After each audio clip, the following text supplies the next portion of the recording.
There's a saying that goes, winners win, losers lose. Winners win because they do all the things the losers don't do. It's not fair. I was a loser. I was raised a loser. I lived like a loser. I did school like a loser. Losers are losers a lot of times because they were never taught what the winners were taught.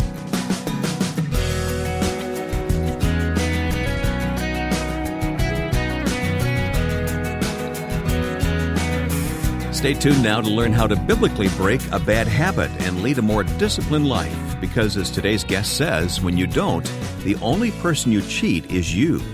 You'll meet Norm Mulder here on First Person. Welcome to this week's program.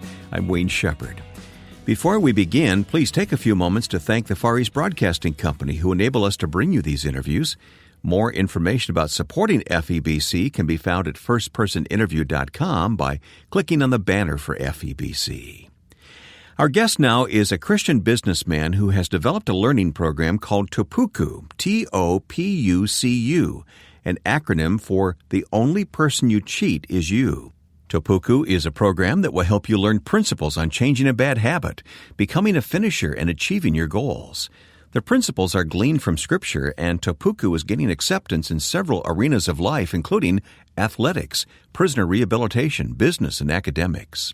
The man behind this is Norm Mulder, who talked with me recently and began with his own story. My journey's been pretty interesting. I always talk about how awesome I did in high school. I was in the 10% of my class. I graduated 235 out of 238. That's the wrong 10%. You know that, right? Exactly. And when you graduate in 1967 from high school, you go straight to the military, Vietnam for a year, came back, and of course, the job I qualified for was become a garbage collector. So I did that from 71 to 72 and lucked into becoming a firefighter and started learning about a thing called wealth management in 1976. I actually did it 3 years part-time, and then actually just a little while ago, had my anniversary 38 years ago, left the fire department and started the company. And I got saved August 22nd. Of 1980 at 12:05 a.m. Boy, you're specific about that. Tell me a little bit of that story. Yeah, I was debating a guy who I'd hired. The guy basically was telling me about Jesus, and I was debating, and he was talking scriptures, and I was, talking the typical stuff. And long story short, after 6 weeks of debating, I drove him home from a meeting, and we sat in the driveway and talked for about an hour and a half. And at 12:05, he said, "Look, why don't you quit being so stubborn?" I mean, I'm a quarter German, half Dutch, so I argue with myself. And he said, "Why don't you just quit being so stubborn, and why don't you just do me a favor, say this prayer?" I said the prayer, and boy, I got sledgehammered big time. I knew it was exactly at 12:05 a.m. So that took my business world into a whole other understanding because of the scriptural principles I started learning getting into the Word. And as I started living out those principles and believing in them and working them, the law of reciprocity, for example, the law of use, the law of persistence, the law of responsibility, I found my company started growing. It was amazing what happened after I started using those. And I won't go through the whole thing, but from 79 to 94, I was blessed to be with a company that gave me the opportunity to open up 91 offices in North America, including Canada, obviously, which is why I say North America, and have right teetering at about 1,000 agents and about $1.5 billion of assets under management. Boy, that's exponential growth right there. That's incredible. Yeah, it really took off. So at 45, in 94, I started my retirement, basically. Did some board work, did some other stuff. But company has enabled us to really be blessed to live those four spiritual laws I just talked about a second ago. So we've been blessed to partake in a lot of neat things for the Lord. Let me take you back to that driveway. That reminds me of Chuck Colson, by the way. I think his key conversation took place in a driveway, as I recall, with a gentleman from Raytheon who shared Christ with him. So that's remarkable. What did your family think of your conversion? Well, I won't go through all the things I threw away when I came home the next day, but I did dump all the alcohol down the drain, and I got rid of some other things that shouldn't have been in the house. My wife thought I literally had freaked out, and literally, I mean, she thought I was working so hard that I had a breakdown.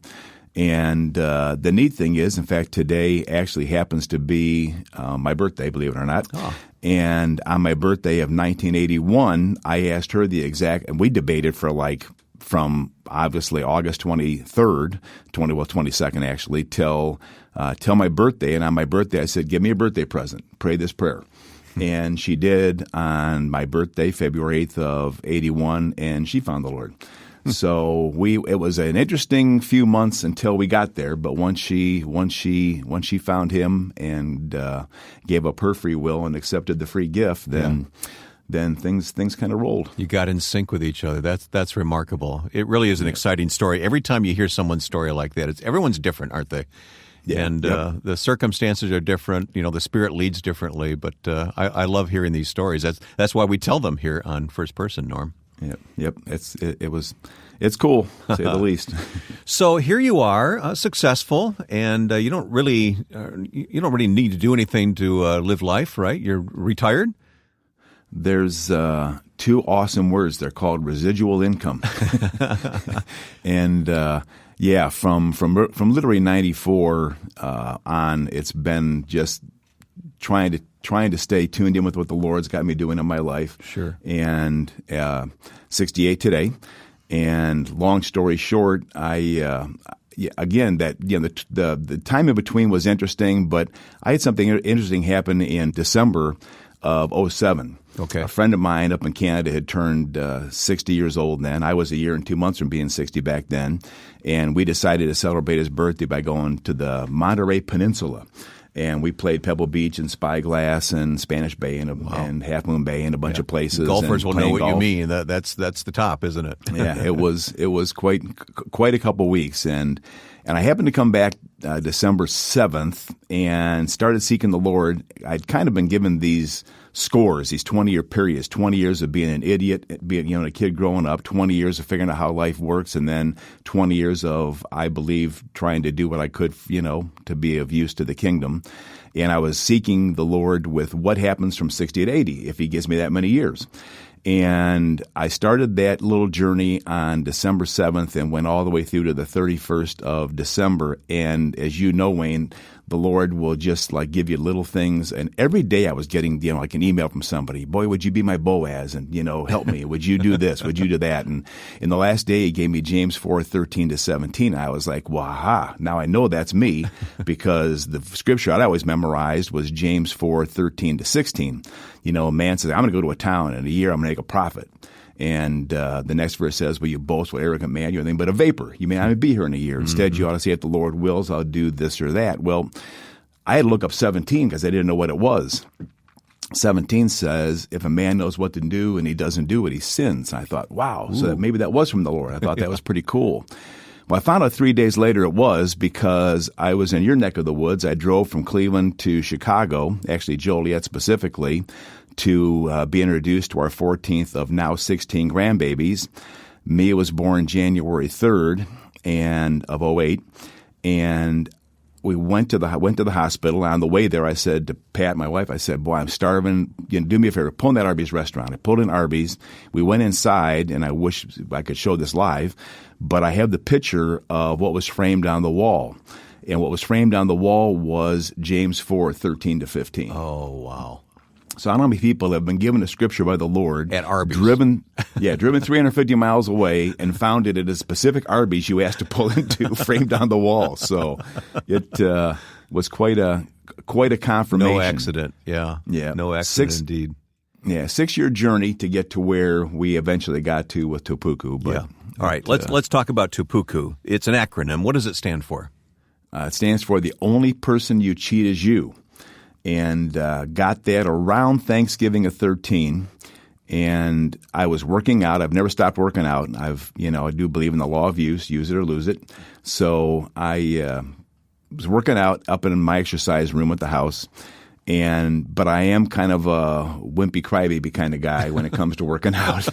I'm always complaining at the end, but I'm always doing the last couple reps at the end. I don't wimp out. I know the last ones are the most important, but I always have this conversation in my brain. And so I complain a lot, but eventually get to the point where I get them done. And all of a sudden I got this blast, and I was like, well, Norm, the only person you're cheating is yourself. And I thought, well, that's interesting. With our team in the wealth management business, I like to teach with acronyms a lot. So I wrote down the only person you cheat is you as an acronym. I wrote down TOPYCY, which spelled nothing.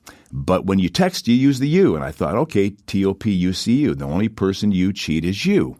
So I just kind of locked it in my brain and humored myself for a while. And I found that I didn't have to have a whole conversation in my brain to do the last couple reps or things that I didn't want to do. I basically just said topuku, like a toe, Winnie the Pooh, and a bird going coo. I said topuku, and it kind of made me do what I didn't want to do to become what I wanted to become. Fast forward, tell my wife about it. She was training for a half marathon. And she came down from training telling me how much she hated my word. I said, why? And she said, well, because I was going to cheat and do 6.5 miles, but I did the 8 that I was supposed to do. Telling friends they're hating my word. And fast forward to April of 14, the Lord woke me up, and I know it was him because I'm typically a midnight to 7 guy. Nowadays, it was 1 to 5 or 6 back in the building days. But he woke me up every morning between 4 and 4:30, and it just rolled off my tongue onto the tape machine, and the book became The Principles that is now really creating transformation in a lot of venues. Yeah. It's an amazing story, Norm. And what is it like to have God just lay something on you so dramatically like that? It was an answer to that prayer and all the seeking that I did in December of 2007, the getting the Scripture, then seeing the Scripture, and then going through the 6 years, what I call of a combination of disobedience and the wilderness. I don't want to say that I was the whole 6 years seeking him out. I actually spent 2 to 3 years kicking and screaming, and it's like, well, that's not fair, And I actually tried a couple things that I found no satisfaction. And then once that word came, and once I realized these principles that there's a saying that goes, winners win, losers lose. Winners win because they do all the things that losers don't do. Well, it's not fair. I was a loser. I was raised a loser. I lived like a loser. I did school like a loser. And the bottom line is, losers are losers a lot of times because they were never taught what the winners were taught. They were never empowered. They were never mentored. They were never trained. And so in the mid to late 70s, when I started reading everything, my friend said, man, Norm, you've got tapeworm. And I don't mean physical. I mean like I would listen to more cassette tapes than you could think about because I wanted to transform my life. And it's amazing, a lot of people figure it out. But a lot of people don't figure it out on their own. Yeah. So Topuku became that vehicle where somebody can quickly learn how do you do what you don't want to do to become what you want to become. And we will learn much more about Topuku with Norm Mulder coming up on today's edition of First Person.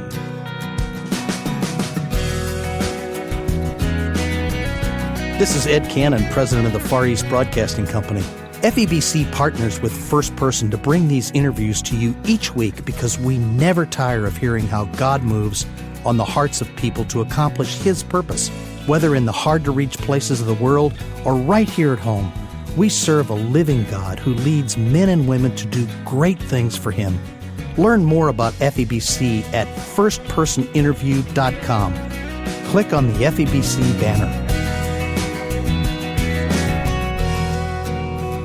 My guest is Norm Mulder. Norm is telling us his story of how God gave him a vision for something called Topuku, and we'll talk more about that. But first of all, happy birthday, Norm. You sort of slid by the fact that today's your birthday. Now, we're not revealing what day we're recording this, so people don't know exactly what day your birthday is, but happy birthday nonetheless. Perfect. Thank you. I appreciate it. All right. How do you describe Topuku? And again, it's an acronym. The only person you cheat is you. What is it, and how does it work? It's 3 things. It's number 1, it teaches principles so that, again, you learn to do what you don't want to do to become what you want to become. It's a pause button in thinking. The program and the lessons teaches someone how to take a pause in thinking before they say something or do something, which typically, if we're going to go down the wrong path, that would be important. And number 3, and most importantly, it takes care of the most important part of transformation. Transformation is a 3-step process. Most people only take care of step number 2 and step number 3. So, for example, a little while ago we had New Year's, and people had New Year's resolutions. Well, as we all know, most people drop those resolutions within a couple of weeks to a couple of months, because they never understand step number 1 of truly transforming who they want to become. They decide they want to get in shape or lose weight, so they go to a weight clinic or whatever. They go to a gym. They do the feelings part of transformation, and then they do the action part of transformation. Topuku teaches how to do the most important part, which is the first part, which is the thinking part of transformation. You must first change the way you think, which will then change the way you feel, then change the way you act. The easiest handle on this comes in the arena of physical exercise and working out and that sort of thing, but it really applies to any change we want to bring into our life, right? It really does. It's amazing. The Lord has taken us into, I'm just going to say it, corrections, the fast food industry. We have a faith-based version. Obviously, these are all, principles that are based on scriptures. That's where I got them all. In our faith-based version, we actually have the scriptures in there. And it's also, we're now dealing with probation and parole, believe it or not. There's a lot of areas where we're doing a lot of the uninformed and underserved youth. We're in a lot of high schools now. We're now a 3-hour accredited course in a couple of colleges. So it's really applicable to anybody that has, I'm going to use the word bad habit, that they're dealing with and trying to transform that bad habit into a good habit. And Topuku teaches, again, what a habit is. And we always have our catchphrase, it's not about information, it's about transformation. Well, lesson number 1 that teaches about what a habit is important, but lessons 2 through 7 actually teach these tools and these secrets the champions use to get themselves, again, to do what they don't want to do. That sounds just fantastic. And let's zero in on how God's using it in the corrections arena. Did you ever envision it being used right out of the box like this? No. That's the quick answer. And maybe he'll be listening to this, but one of my guys in the business happens to be a friend with a player for the 49ers. That player told another player in the 49ers about it, and that player said, you guys need to do this in prisons. So thankfully, because I've been blessed, to get involved with a few things in the Christian world, I actually had some friends at an organization called True Freedom Prison Ministries here in Cleveland, got a hold of Mike and Gary, and asked them if they would meet because this topic had come up. Met with them. They said absolutely it would go. They would love it. And so we went and did testing, and I won't go into great detail, but I will tell you that the scriptural principles, after doing 180 inmates with a controlled test, with experimental groups, control groups, testing in, testing out, et cetera, et cetera. I like using the big word. A psychometricianist at the University of Michigan actually studied our numbers. Congratulations on being able to say that word. And we had because of these principles, we had a 63.2% decrease in 18 of the 19 areas of criminal thinking. We had a 70% increase in self-confidence. Not self-esteem like I'm a tough person, but self-confidence like maybe hope and belief can come back into my vocabulary, and maybe I can transform and get out of here and become somebody. The inmates loved the program. I was prepared that they're going to leave the class. We've never had anybody that I know of not finish a class. The Lord took it from 2 facilities in Ohio. We're onboarding the last 4 facilities literally this month. We're in California now, Louisiana, West Virginia. We're entering Michigan this month, and the list goes on. Yeah, the possibilities are virtually endless, aren't they? Just in that one arena, and that is the corrections arena. And I know God is flinging doors open for you in that regard, and I know our listeners can pray about that for you and those who are working with you. It's pretty exciting. I knew, Wayne, that I was to do 2 things. I was to build a for-profit company that I could control and make sure I maintain control of, and I was to build a foundation. So we have a Topuku Foundation, too. The for-profit for Pat and I, my wife, is strictly to move money from the for-profit to the nonprofit to do more kingdom work in the areas that we're being blessed in, obviously. we're being videoed right now by a gentleman who we were blessed. He just did a phenomenal job in learning video production when he was incarcerated. And we were blessed to get him all his equipment. He now has his own company. We want to do a lot more of that kind of stuff. There are people that are incarcerated for whatever reasons that get out that now only qualify because of a felony for fast food, or which is, it is what it is, but fast food or working at a motel, but have phenomenal talents. And so we want Topuku to become a venue that not only transforms thinking, but then transforms lives when they reenter society. You mentioned the corrections arena where this is being accepted, and it's pretty exciting. But talk about some of the areas. Fast food restaurants and businesses are accepting Topuku now? Yeah, they really are. It's amazing because it's an employee engagement program. And these are words I didn't even know existed, to be honest with you. I met with a couple of people that I knew that own some, Taco Bells and some Domino's and some Wendy's and stuff.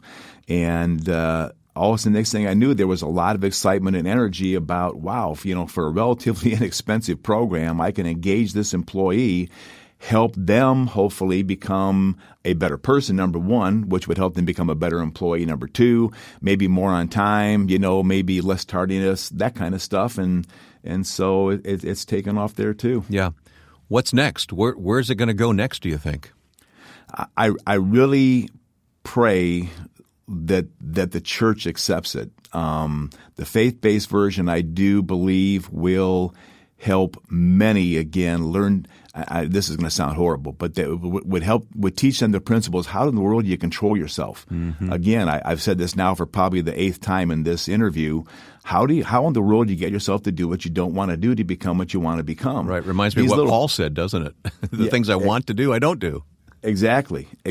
So, for example, lesson number 3 is called pain is a must. It's a principle called pain association transfer. And just as a stupid example, let's say I said that everybody listening to this right now knew in 30 days they were going to have a heart attack and die. Well, and so that would be horrible. But what if I said, well, the pain association transfer is 30 days is the ultimate pain, you're going to die.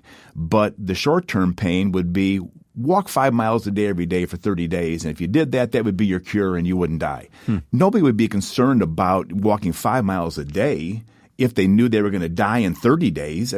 So the pain association transfer is tricking your brain to not look at the pain you're going through now, but to look at the pain of discipline, the pain of regret, the pain of the future if you don't do it. I always look at it like this. You can enjoy life now and suffer a lot later, or you can take the pain now and do the things you don't want to do and enjoy life later. And these are like the simple principles that we're teaching through Topuku.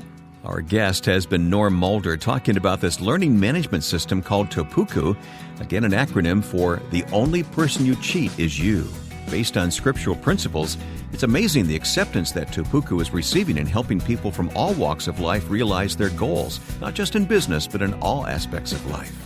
And if you'd like to learn more about this tool for life transformation, we've placed additional information and links at firstpersoninterview.com. You can also join us on Facebook to learn more and leave a comment. Go to facebook.com/firstpersoninterview. Next week, we'll talk with the founder of Operation Mobilization, George Verwer. Now, with thanks to the Far East Broadcasting Company and to my friend and producer Joe Carlson, I'm Wayne Shepherd. I invite you to join us next time for First Person.